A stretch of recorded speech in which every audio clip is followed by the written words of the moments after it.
सस्ता अनाज की दुकान पर चला जाएगा, ट्रांसपोर्टेशन शून्य हो जाएगा। और इसके लिए बहुत बड़ी योजना, दिलीप वळसे पाटिल यहां बैठे, मेरा उनको आग्रह है, सुबह हमारे तीनों महानुभाव मुख्यमंत्री और दोनों उप मुख्यमंत्री को मैंने बनाया, महाराष्ट्र ने इसका सबसे ज्यादा फायदा लेना चाहिए। एक भी तहसील ऐसी न हो जहां कोऑपरेटिव भंडारण की, स्टोरेज की व्यवस्था न की जाए, और बहुत मल्टी डायमेंशनल। ये स्टोरेज कोऑपरेटिव के पास ट्रैक्टर भी होगा, ड्रोन भी होगा, स्टोरेज कोऑपरेटिव के पास पराली को उठाने के लिए मशीनों की व्यवस्था भी होगी। ढेर सारा काम इसके माध्यम से हो जाएगा। इसका मैक्सिमम फायदा महाराष्ट्र ने लेना चाहिए, ऐसा मेरा मानना है। मित्रों, अब कोऑपरेटिव को जेम के प्लेटफॉर्म का भी फायदा मिल रहा है। हम एक सहकारी कोऑपरेटिव डेटा बना रहे हैं। आप मेरे ऑफिस में कभी चाय पीने आइएगा, सच अर्थ में कह रहा हूं, तो मेरे लैपटॉप पर मैं आपको महाराष्ट्र दबा कर दूंगा तो कितनी कोऑपरेटिव सोसाइटीज है आ जाएगा। फिर एक जिले में चले जाएंगे, पुणे जिले में चले जाएंगे तो पुणे जिले की आ जाएगी। फिर एक तहसील में चले जाएंगे तो तहसील में आ जाएगी, और फिर हर गांव का नाम लिखोगे तो गांव की हो जाएगी। इसके साथ कौन से गांव में कोऑपरेटिव आंदोलन नहीं है वो भी सूची साथ में ही दिखाई पड़ेगी। कोऑपरेटिव का अगर विस्तार करना है, इसको एक्सपांड करना है, तो कहां करने की जरूरत है, कोई राज्य को अब जानने की जरूरत नहीं, कंप्यूटर पर मिल जाएगा। दिलीप वळसे पाटिल साहब चाहेंगे कि महाराष्ट्र के कितने गांवों में पैक्स नहीं है, तो कंप्यूटर पर उसकी सूची तहसील वाइज, जिले वाइज मिल जाएगी, वहां पर पैक्स रजिस्टर करनी है। ये बहुत बड़ा कार्यक्रम, और इसका 95% काम हमने पूरा कर दिया। हम एक नई कोऑपरेटिव पॉलिसी भी लेकर आए हैं। हम कोऑपरेटिव यूनिवर्सिटी भी बना रहे हैं, जिसके माध्यम से कोऑपरेटिव और कोऑपरेटिव के साथ साथ जितने एक्सटेंशंस हैं, चाहे डेयरी उद्योग हो, चाहे चीनी उद्योग हो, चाहे मछुआरा समिति के शीत केंद्र हो, अनेक प्रकार के काम कोऑपरेटिव्स करती हैं। इसके टेक्निकल एजुकेशन की व्यवस्था भी इसी के साथ जुड़ जाएगी। तो युवाओं को इसके साथ हम जोड़ेंगे। मित्रों, हमने 3 नई कोऑपरेटिव सोसाइटीज बनाने का काम किया है। Multi state cooperative society Bharat सरकार बना रही है, बन गई है। बहुराज्य ऑर्गेनिक प्रोडक्ट मार्केटिंग के लिए एक सोसाइटी, ऑर्गेनिक प्रोडक्ट के लिए, प्राकृतिक खेती के लिए ढेर सारे किसान आगे आए हैं, मगर उनको सर्टिफिकेशन नहीं है और उनको अपने उपज का मूल्य नहीं मिलता है।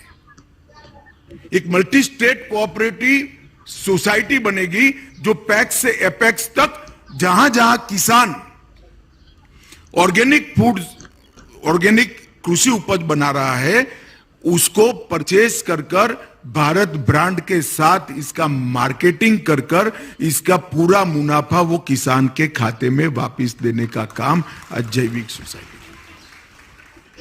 अभी हमने ट्रायल बेस पर अमूल का काम कर दिया है, बहुत सफलता से चल रहा है। हर महीने अमूल हर रोज 61 टन मटेरियल का अभी ट्रांजैक्शन कर रहा है। शुरुआती है। इसके साथ साथ किसान अपनी अच्छी प्रोडक्ट को एक्सपोर्ट नहीं कर पाते। हमारे यहां गुजरात में जीरा और इसबगुल होता है, मगर एक्सपोर्ट बहुत कम होता था। क्यों? क्योंकि मिट्टी लग जाती थी, इसकी सफाई की व्यवस्था नहीं थी, करना कुछ नहीं था। एक प्लास्टिक की दरी बिछा देनी थी, इस पर जीरा डालना था, खेत में, खलियान में, नहीं होता था। इसबगुल भी एक्सपोर्ट नहीं होता था।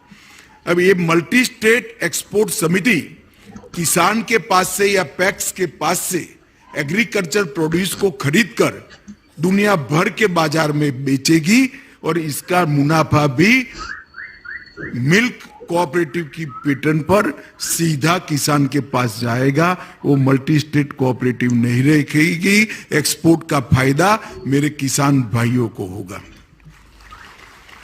इसी तरह से छोटे किसान बीज की खेती नहीं कर सकते थे। सीड्स का डेवलपमेंट करना है तो बड़ी कंपनियां इनको मौका नहीं देती, जिनके पास 15 एकड़, 20 एकड़, 15 हेक्टर, 30 हेक्टर भूमि है उसी को देते थे वो। अब आपके पास सिर्फ 2.5 बीघा मतलब 1.25 एकड़ भूमि है तो आप बीज का प्रोडक्शन कर सकते हो। ये मल्टी स्टेट सीड्स कोऑपरेटिव आपका बीज ले लेगी, आपको बीज बनाने का सर्टिफिकेशन भी करेगी और आपके बीज को वो अपने ब्रांड के साथ भारत के और विश्व के बाजार में भी बेचेगी, जिससे किसान ज्यादा प्रोडक्टिव क्रॉप अपने खेत के अंदर कर पाएगा। ये तीनों कोऑपरेटिव सोसाइटीज मैं स्पष्ट रूप से देख रहा हूं कि जिस दिन पद्मश्री पाटिल ने साकर कारखाने की नींव डाली होगी उनको मालूम नहीं होगा, किसानों को भी मालूम नहीं होगा, शायद पद्मश्री पाटिल को भी मालूम नहीं होगा। देश भर के 10 करोड़ से ज्यादा किसानों के उद्धार का काम हो रहा है।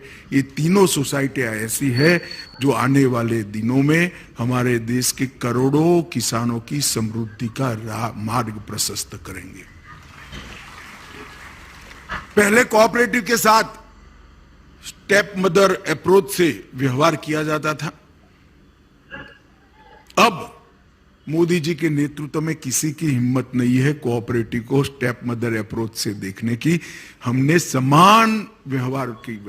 कॉरपोरेट के लिए जो व्यवस्था है वो सारी कोऑपरेटिव के लिए है। इनकम टैक्स के अंदर जो जो दोहरे मापदंड थे हमने समाप्त कर दिए।